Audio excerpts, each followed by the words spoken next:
Welcome to the Australia and New Zealand Women's Declaration International webinar on the 30th of September 2023. I will be your chair tonight. My name is Janet. I am the New Zealand country contact for the Women's Declaration International. I'm involved in a number of gender-critical feminist groups in New Zealand, and I am a policy convener for the Women's Rights Party. Tonight, I have Janet Fraser, who's a convener of the Feminist Legal Clinic, and the solicitor Bronwyn Williams doing tech with me. Wherever you are coming from this evening, we bid you welcome. And we pay our respects to elders past, present, and emerging in Aboriginal and Torres Strait Islander nations across the continent of Australia.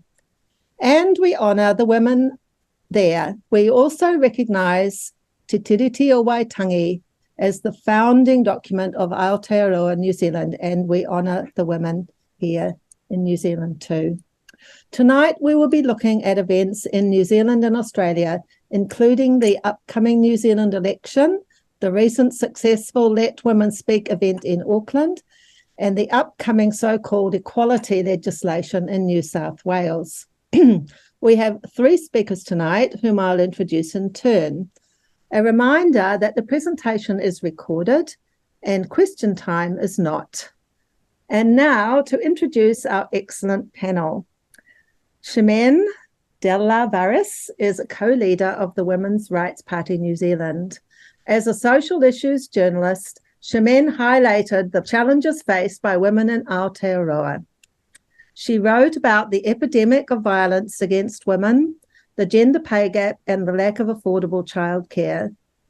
A committed environmentalist, Ximene was a Green Party endorsed candidate for local government in 2022. She resigned her membership earlier this year in protest at the party's support for gender ideology. She remains active in the Urban Farms movement in West Auckland. Ximene has recently launched a new podcast to platform gender-critical views. White Camellia. White Camellia features content by feminists, scientists, and academics, and is available on Apple Podcasts, Spotify, and Buzzsprout. Tanya Sturt currently manages Standing for Women New Zealand and Women Act Up, and was one of the organisers of Let Women Speak New Zealand Justice on the 20th of September, as well as Let Women Speak at Albert Park in March this year. She has been actively involved in the New Zealand gender critical movement since 2018. Jade Whitehouse is an active member of the Women's Rights Network, WRNA, in Sydney, and is a key coordinator in the fight back against the so-called Equality Bill that seeks to introduce self-sex ID laws into New South Wales. The Women's Rights Network Australia is a countrywide network of women who have joined forces to discuss their sex-based rights. It is an extension of the Women's Rights Network UK, founded by Heather Binning. Jade's talk will discuss the New South Wales Equality Legislation Amendment, LGBTIQA+ Bill 2023, which she calls the Inequality Bill. Jade will outline the Women's Rights Network Australia's campaign to raise awareness to stop the bill, which is an assault on women's rights and is due to be debated in November. So now we will begin with our first speaker, Ximene Della Varis. Welcome, Ximene. Kia ora. Kia ora. Hey, ēnā karanga maha o te ao wahine, tēnā koutou. Ēnā tangata moimoia, tēnā koutou katoa. Ēnā mate huhua o te wā, ēnā kuia, nā wahine tō suffrage, ēnā huia kai manua, e kore koutou e ware I a mātou. Haere koutou, oki atu ai, o te aka ko te rangi ki a rātou, o te aka ko te whenua ki a tātou. Pēnā anō tātou katoa. E whakatauki tēnei aki ai te katoa, me aro koe ki te hā o hine a huoni. In English, greetings to you women from all over the world. To the people of the Dreamtime across the Tasman, greetings. To those who have passed, our foremothers, the warrior women of the suffrage movement, we treasure your memories. You will never be forgotten. May you rest in peace and honor. I turn from the realm of the dead back to the living. To all gathered tonight, I offer this proverb: pay heed to the dignity and the power of women. Kia ora, everyone. Thank you to the organizers for facilitating this webinar. I'm Ximena Olivares. I'm co-leader of the Women's Rights Party, Aotearoa, alongside unionist and women's rights campaigner Jill Ovens. 14 days out from national elections, we're taking every opportunity to be both visible and loud as a new force in the political landscape. When I say new, I mean that literally. We emerged small but perfectly formed 5 months ago in protest at the bone-deep hostility shown to women at the Albert Park riot in Auckland in March, where Kelly J. Keane, Tanya Sturt, and another woman were assaulted. Labour Party Council member Jill Ovens got together with 20 women, all of them outraged by police and government's tacit sanctioning of the violence meted out to the mainly older women who'd attended that day. Our members come from every imaginable political persuasion. Some, like myself, have spent years active in Green Party politics. All of us, though, were seeking a party that would stand in firm opposition to the sex self-identification legislation brought in at the end of 2021 as part of the new Births, Deaths, Marriages and Relationships Act. I'll outline our concern about the Act's provisions further on. We now have more than 700 members. We've been officially registered for 1 month and we're on the ballot in every polling place around the country with a party list of 12 fabulous women candidates drawn from a wide range of backgrounds and expertise. We made a practical decision to stand as a list-only party because of time constraints, and we won't contest electoral seats until 2026. Last week, we commissioned a countrywide Curia poll. Nearly half of the voters aged 18 to 39 and 46% of Aucklanders surveyed said they'd consider voting for the Women's Rights Party. That figure dropped to 31% when taken nationwide, but it's still really heartening to see that level of potential support. Early voting starts on Monday. Our biggest problem as a new party is letting voters know that we're on the ballot. So we're concentrating on actions that raise our visibility. This week, we launched a digital advertising campaign in all 6 of our largest cities to urge younger voters to give us their party vote. The ads will feature Youth Affairs spokeswoman Mackenzie Clark and New Zealand champion kayaker and our sports spokeswoman Marnie Forniasek. And they're 2 of our 12 list candidates. While our website and social media campaigns are vital, we've really prioritized person-to-person campaigning. Jill Ovens has just completed a whirlwind 2-week tour of every main centre and small town in the country. She went in a camper van painted to serve as a mobile billboard. The tour also formed a crucial part of our nationwide party building efforts. We now have 7 regions, each with their own coordinators and volunteers. We've had remarkable success with campaign fundraising, with merchandise sales and donations steady and rising. I'll just add in here that post-election, we because we've really only outlined our policy platform, we're going to really dig in deep and have a policy retreat involving members of the council as well as those with specialist expertise. So that'll be in November, and I'm really looking forward to it. So mainstream media has predictably ignored the emergence of the Women's Rights Party, although we have been lucky enough to get a regular slot on independent broadcaster Sean Plunkett's The Platform. As a former news and social issues journalist in print and radio, although some time ago, I have to say, I figured it made sense for us to generate our own gender-critical news content. I mean, there was just really nothing out there. The result has been the release of a podcast available on Apple and Spotify and Buzzsprout. There have been 2 episodes so far, the second marking 130 years of women's suffrage in Aotearoa. It's called White Camellia after the flowers suffragists gave to their supporters in 1893.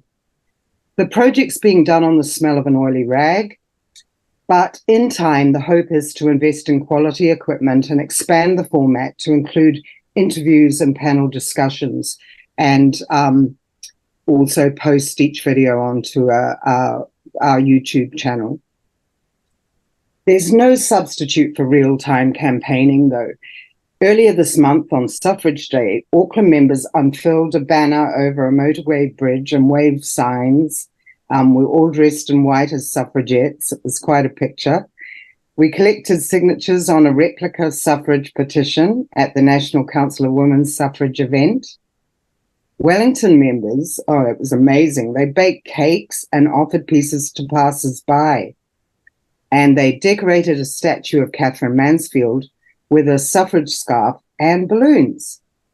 Members went on to support the Lesbian Action for Visibility Aotearoa at a protest led by feminist economist Prue Hyman, who's also one of our candidates, outside the Ministry of Women's Affairs, who, by the way, in 2019, the Women's Affairs, or the Ministry for Women's Affairs, just snuck in, and very under the radar, the fact that they represented all women, including men who identify as women. Anyway, many Women's Rights Party members attended the amazing Let Women Speak event in Auckland on the 20th of September. And the organisers, Tanya Sturt, who you'll hear from, Terry Lipanovich, Sabine Schneider, and Marie Doherty, did an incredible job. And the police presence was really strong this time, which was great. Women's Rights Party members turned up in numbers to a debate on the topic of cancel culture in Tamaki Makaurau, Auckland, last week. Australian academic Holly Lawford-Smith was compelling as she listed the harms done to women by the current silencing of dissent and voices against gender ideology and trans activism. So this week I travelled to Christchurch, and it was a really busy week. We were handing out flyers at Maryvale and in the city centre, attending local election events. So regional networks, they're the veins and the arteries of the party. And so those of you who are in Aotearoa and party members know my haere mai. I'm so glad that you're with us. We're confident that nurturing the flax roots will set us up for future success. One of the main drivers for the New Zealand Women's Rights Party was the introduction of self-identification in 2021. Came in under the Births, Deaths, Marriages and Relationships Registration Act, it's such a mouthful, and it was passed unanimously and came into full effect in July this year. The outcome of the new legislation is that people can change the sex on their birth certificate with a simple declaration. It's worth touching upon because it's the most pressing issue for most of our members, who view it as a mechanism to convert the domain of single-sex spaces into unisex or mixed-sex areas, to the detriment of women and girls in particular. Our party takes issue with the way the amendments were introduced well into the Select Committee process on the back of a 53 signature petition submitted by a trans lobbyist. The speeches by the MPs were really well worth reading. They're just not once are women's interests mentioned at all in any of their speeches or the impact on women and girls. So the Select Committee did receive 6,900 submissions, and 69% of those opposed self-identification. So they opposed it on the grounds that it negatively impacted women's rights and safety.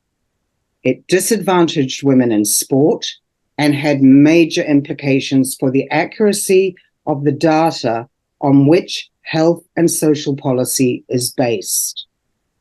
So we find it pretty startling that not one MP in our country was prepared to take on board the views of the nearly 70% who have submitted against sex self-identification.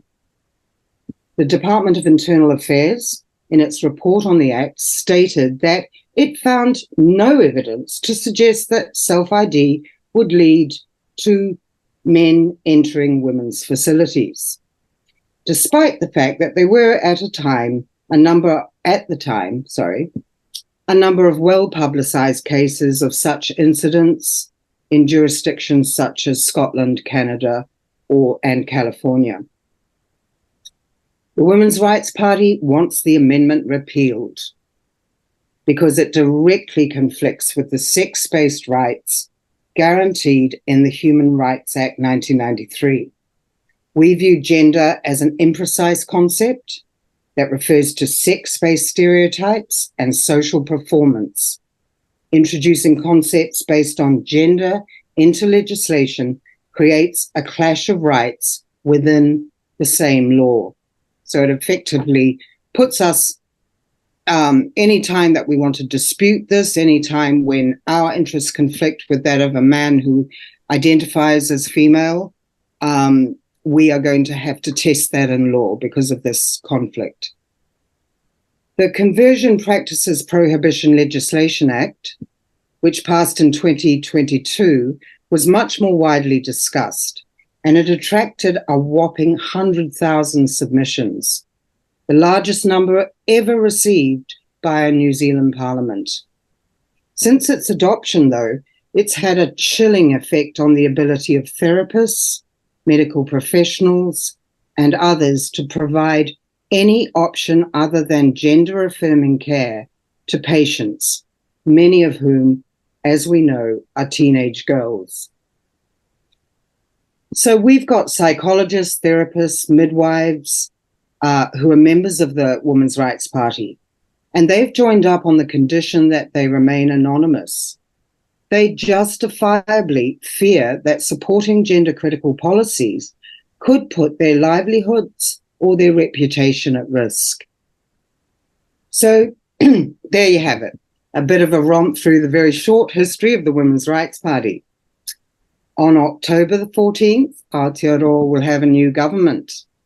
The landscape of MMP means that one of the major parties, either Labour or National, will look to form a coalition with one or more of the smaller parties to get the numbers to govern. So far, only Winston Peters, the leader of the centre-right party New Zealand First, has been able to definitively answer the question, what is a woman, with any reference to biological reality? With the spectre of the Digital Safety Act on the horizon, we're bracing ourselves for a slew of acts relating to hate speech.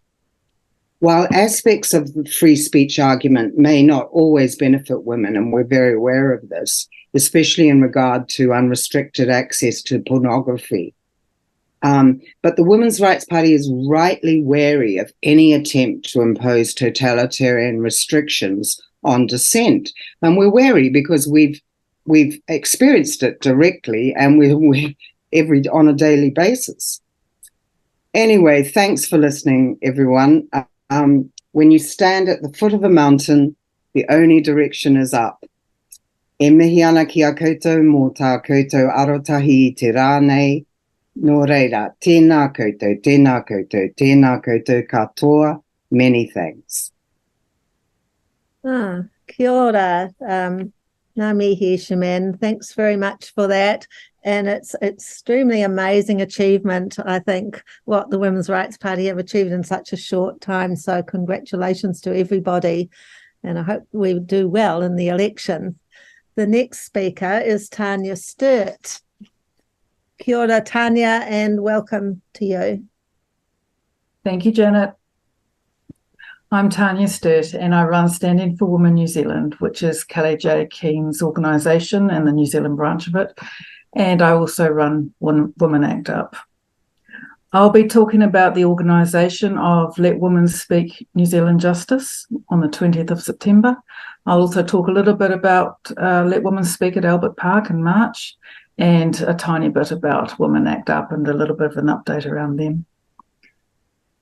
I organised the Let Women Speak New Zealand Justice event on the 20th of September with three other women, Sabina Schneider, Terry Lipanovic and Marie Doherty. Terry and I were also two of the organisers of the Let Women Speak event at Albert Park in March this year, while Sabina helped in the background also as well. I was physically assaulted at Albert Park by unknown men, and I'm the second victim in the assault charges against Rubashkin, who was the tomato juice thrower. The first victim, obviously, was Kellie-Jay Keen. The Let Women Speak New Zealand Justice event was scheduled for the same day as a hearing at Auckland District Court to determine whether the two charges of assault against Rubashkin would be dismissed. Kellie-Jay had announced she was coming to New Zealand to hold a Let Women Speak outside the court.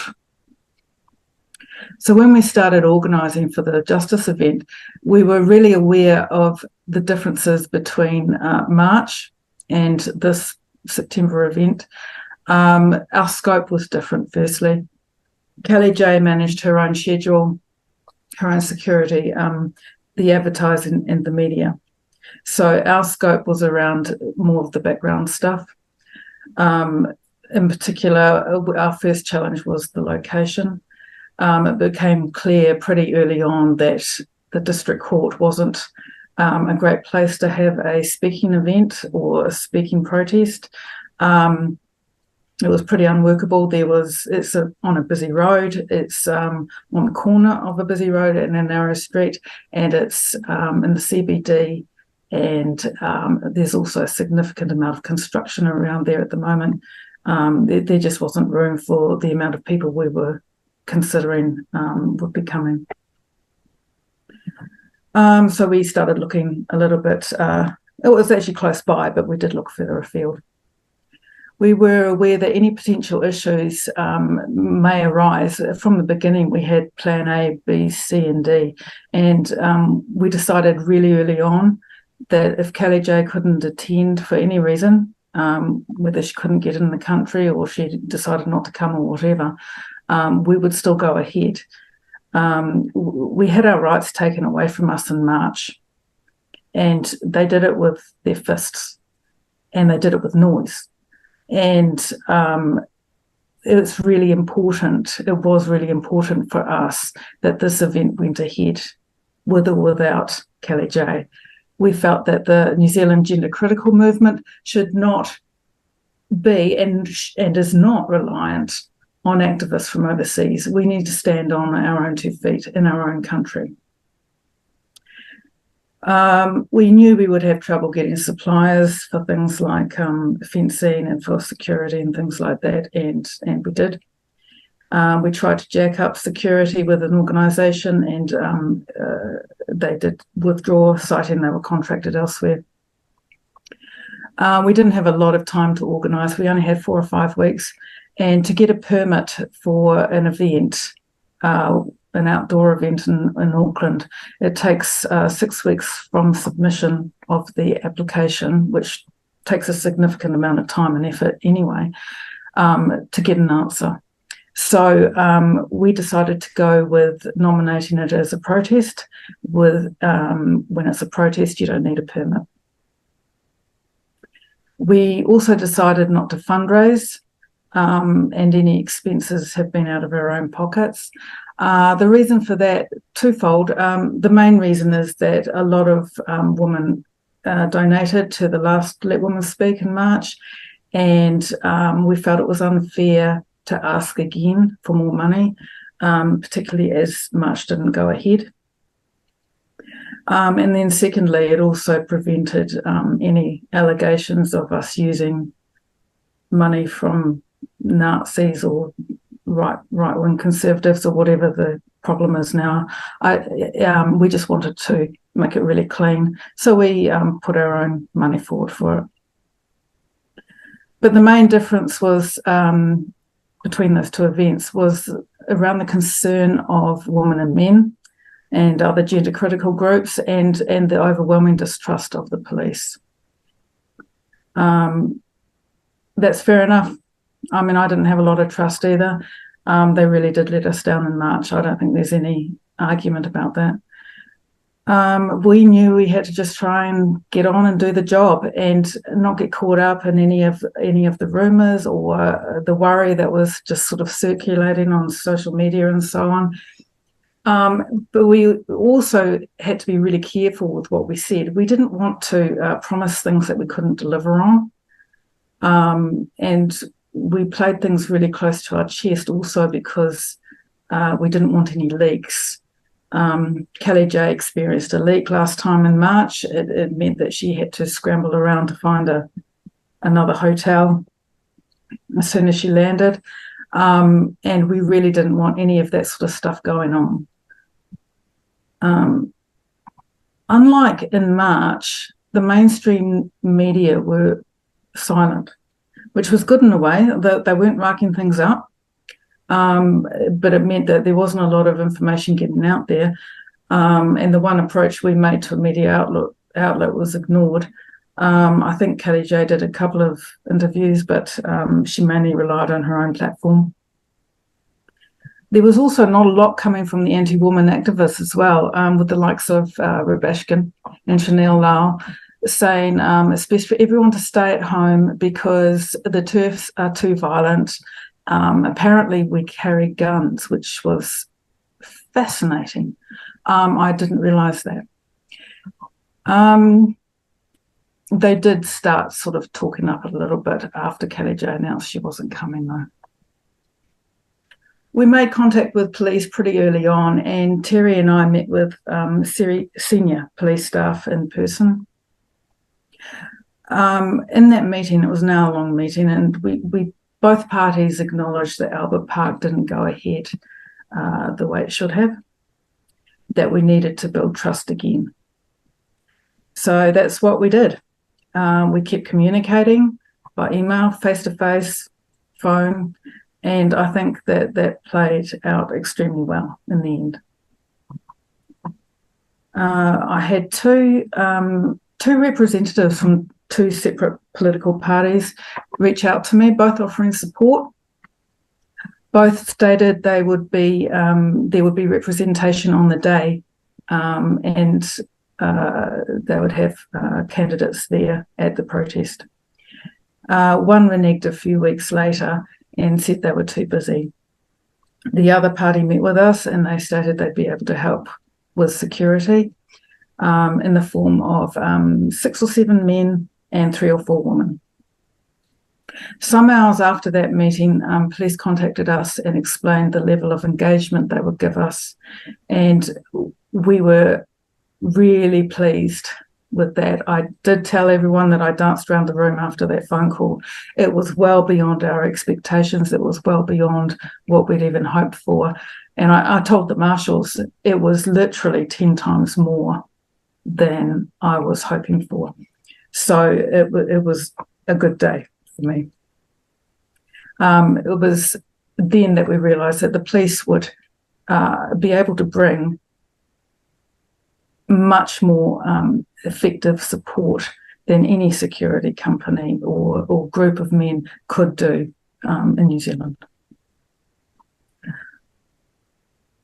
A few hours after that phone call with the police, Kelly J announced she wasn't coming. As I said earlier, this was one of the situations we considered, so we quickly put Plan B into place. And a short time later, the political party representatives that we'd met with, they texted and said that they were too busy with the election to assist anymore. So we went with police only, and I'm glad we did. I had a meeting with the marshals, and there was some anxiety, and I was expecting there to be some anxiety. I said to them that it was entirely up to them whether they wanted to remain as marshals, that if they wanted to leave, that there'd be no hard feelings. It was a lot to ask of them, because a lot of them didn't know us. It's hard to ask people to trust you. And I can say I'm so proud of all of those marshals, because not one of them resigned from that position. Not one of them left. They all turned up on the day, and they all did the job. And I think that's pretty incredible, actually. I'm so proud of them. Mm-hmm. I guess the rest is history, or herstory. In my opinion, Let Women Speak was near perfection. So many things could have gone wrong, but they didn't.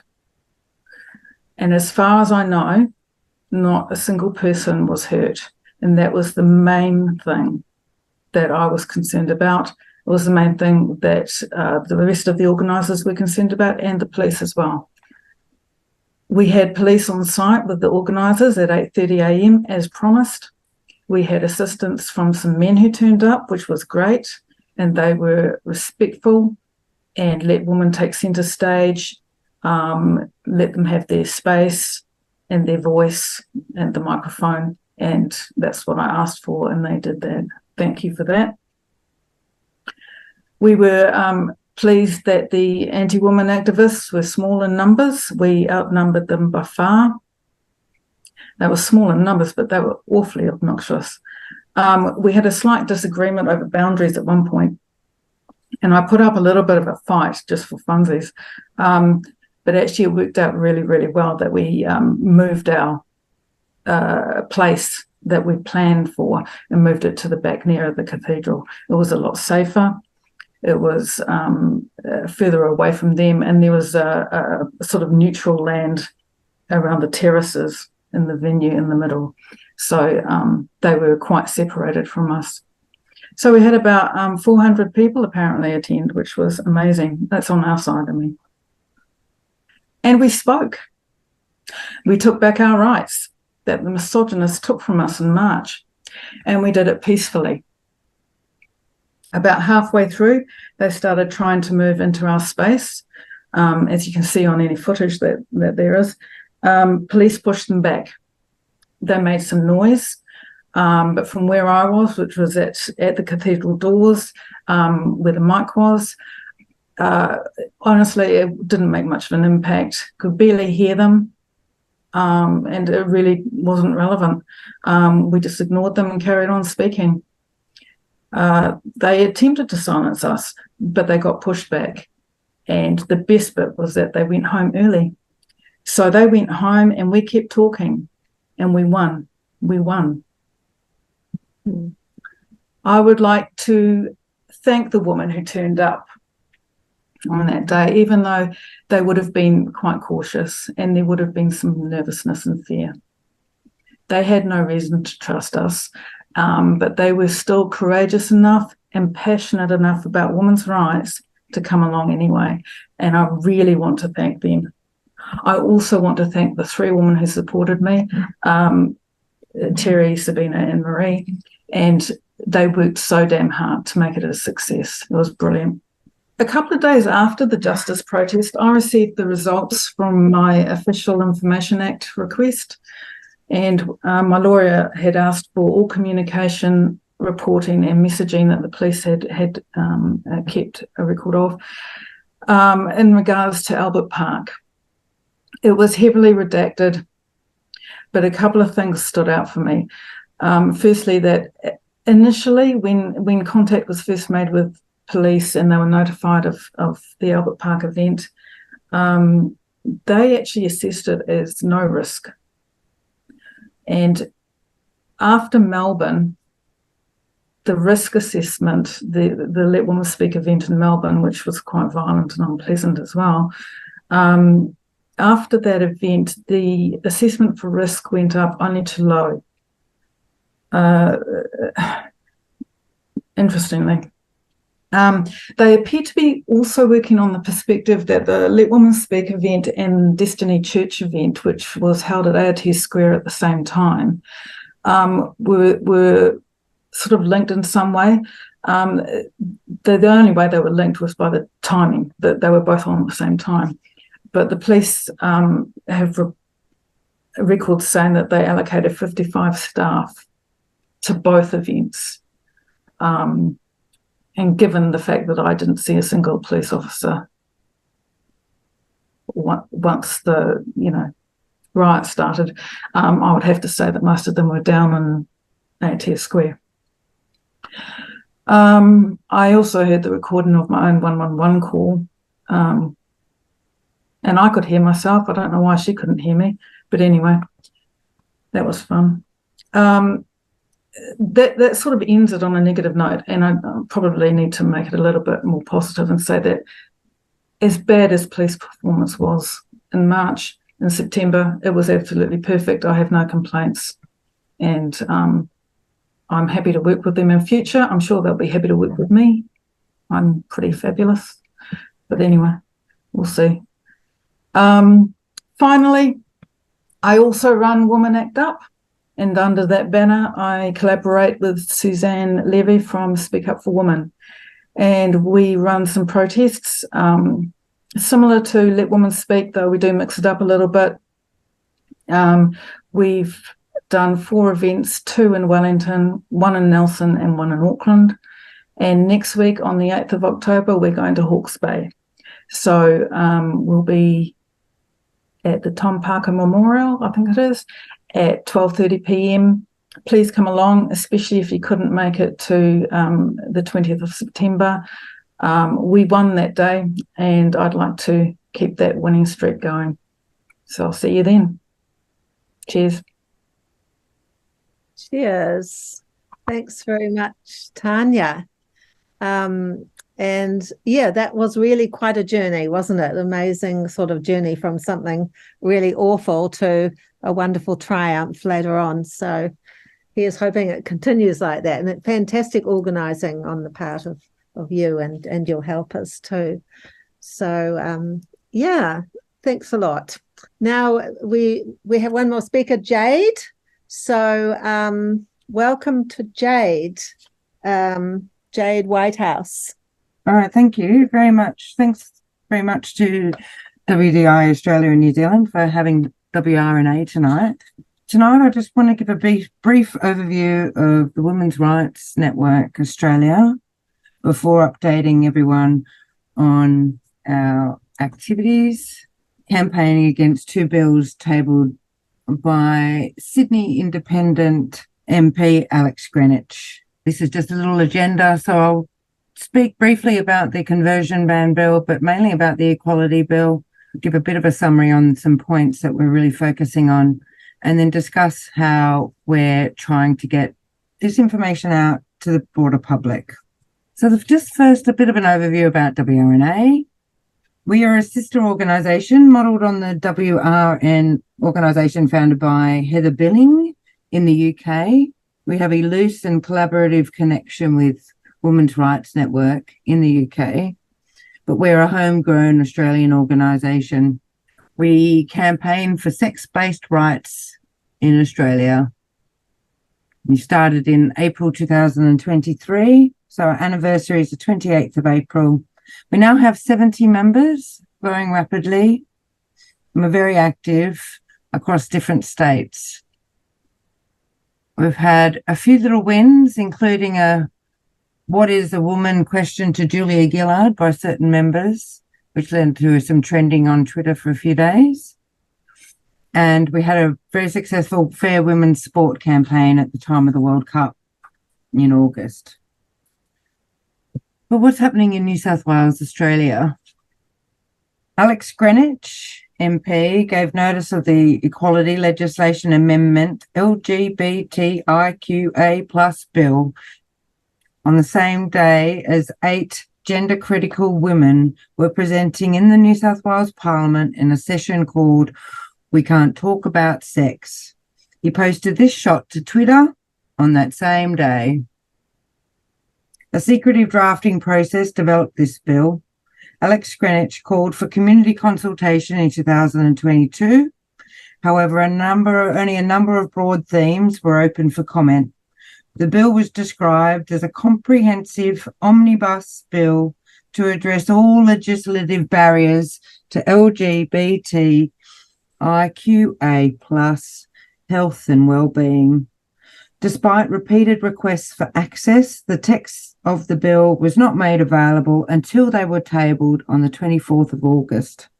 On that day, Alex Greenwich thanked a number of pro-trans activists and charities in his second reading speech, including the staff at Equality Australia, ACON, the Gender Centre, Intersex Human Rights Australia, PIAC, the Public Interest Advocacy Centre, and the political party, the Greens.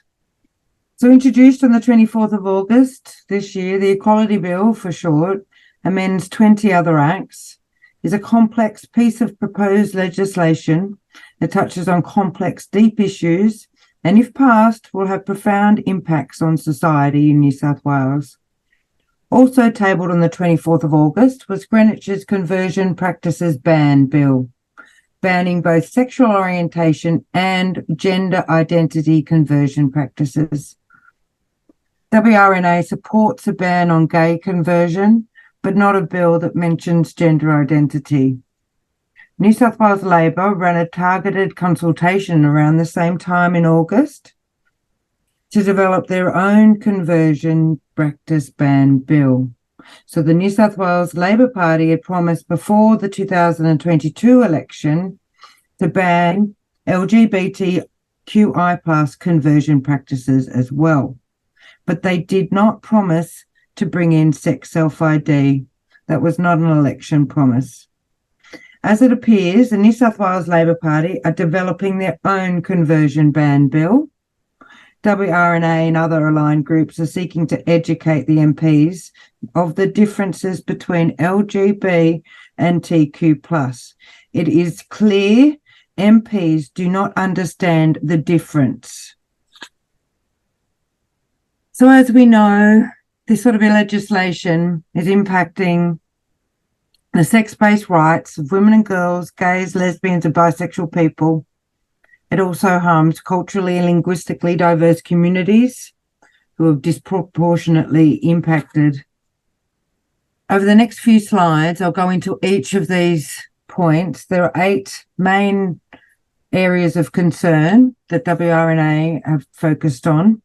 And there's an overview here. There are the 8. We have sex self-ID, allowing minors to transition, redefining sex and sexuality, encouraging sexual exploitation of women, encouraging the reproductive exploitation of women, restricting freedoms of expression, infringing the rights of government employees, and their impacts on government workplaces. So first, the Equality Bill seeks to bring New South Wales into line with the other states and territories of Australia by introducing sex self-identification, hence removing the requirement for medical interventions before permission to change sex descriptor on your birth certificate. The second issue of the bill that's related is that the sex descriptor identifier is not limited to changing from sex, changing your sex from male to female or vice versa.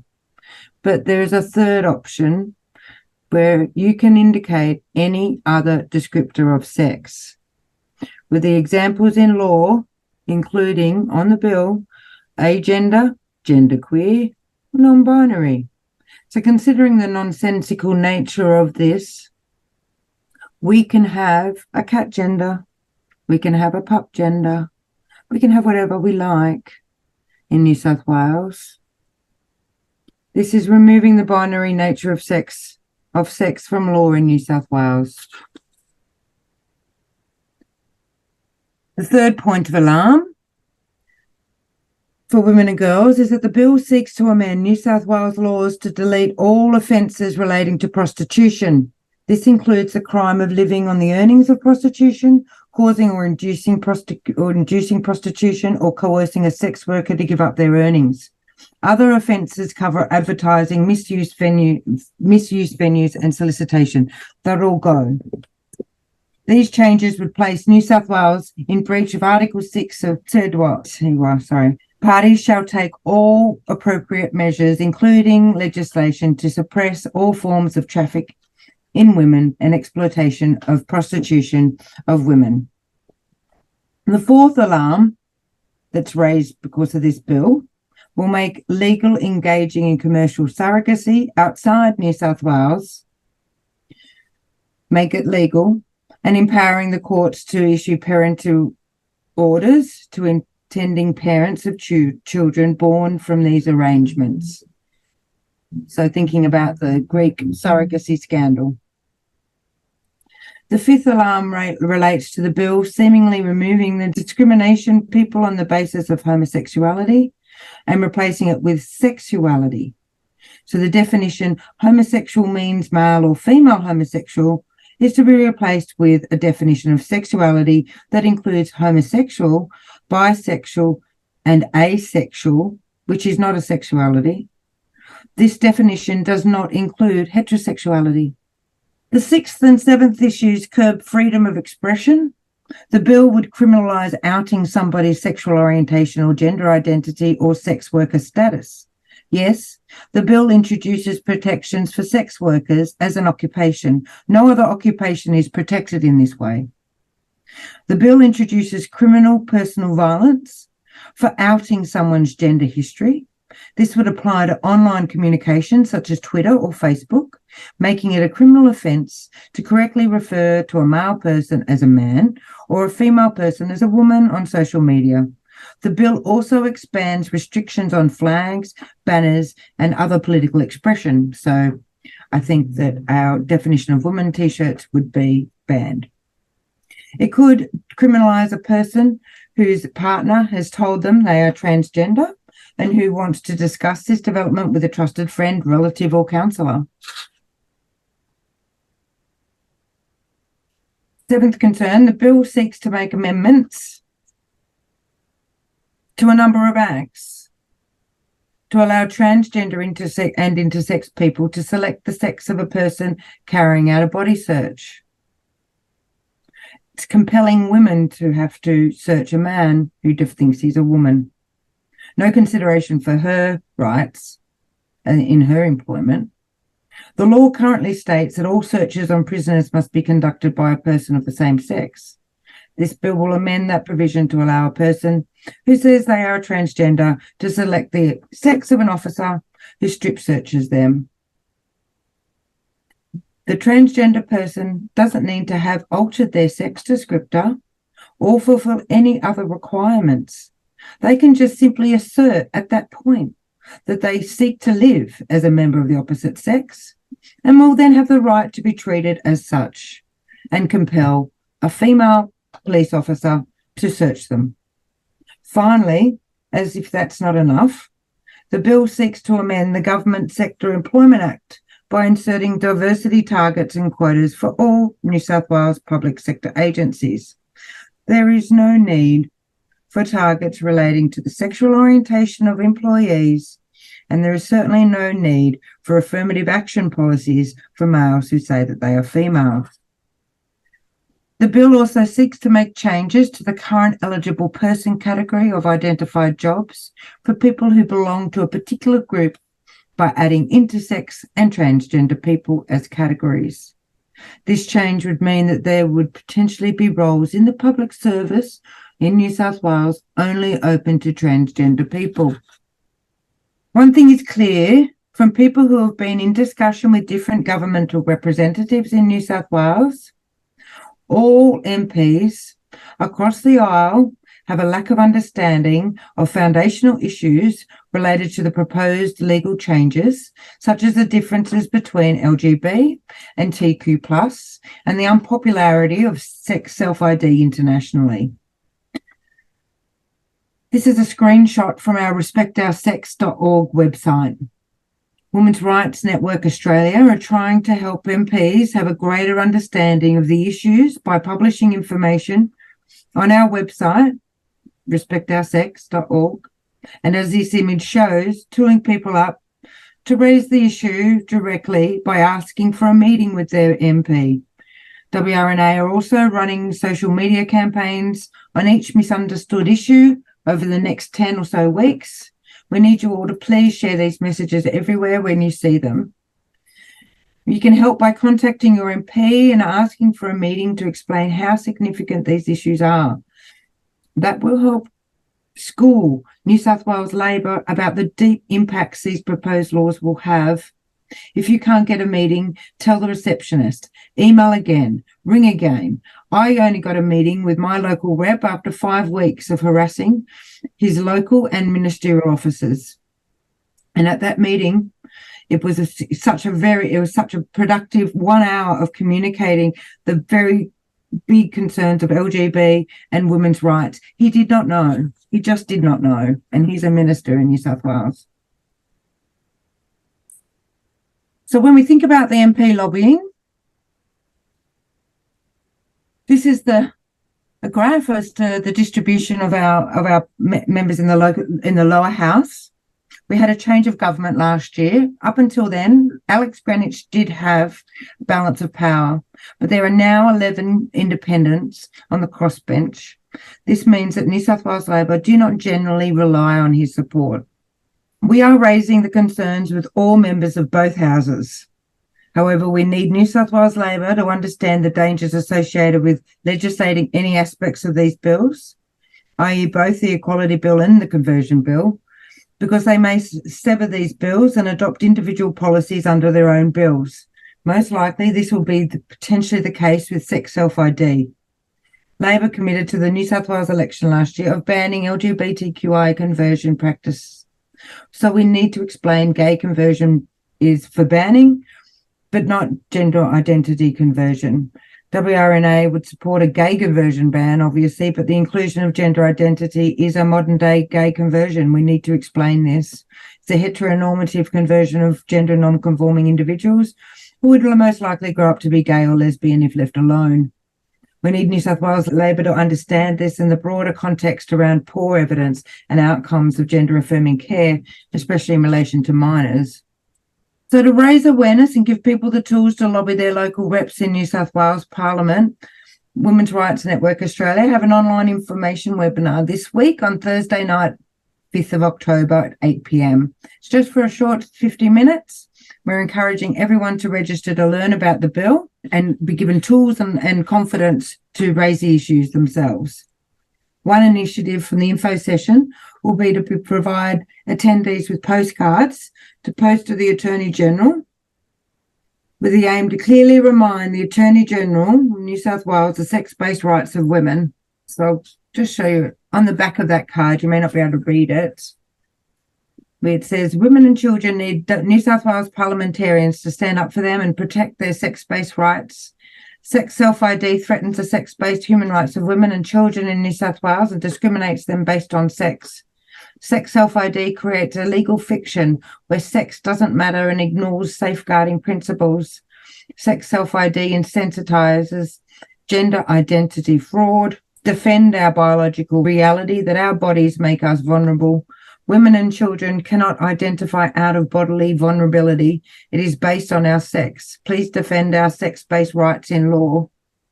So we have our website that is growing in content all the time. We have blogs about these various issues. We have a sex self-ID quiz. We have the names and addresses of all representatives in both houses of Parliament. The blogs provide deep dives into the issues, and we're constantly updating the website with more info and tools. So thank you for having us this evening. For further information, please do go to our website. We also have our home website, wrnaustralia.au. LGBAalliance.org.au have incredible material on their website, as does Afora. And here is a slide to leave you with that you can scan the registration form here to attend our seminar on Thursday night, or share it as you will. Thank you very much. Thank you very much, Jade. Yeah, that's an enormous struggle that you have on your hands, and what terrible legislation they are trying to bring in. It seems the same thing is happening everywhere. Like in New Zealand, we've had a conversion practices bill and a sex self-ID one, and there's also an effort to bring gender into the human rights going on at the moment. But yeah, good luck with that. I hope you manage to push it back, defeat some of these. Yes, well, bring in.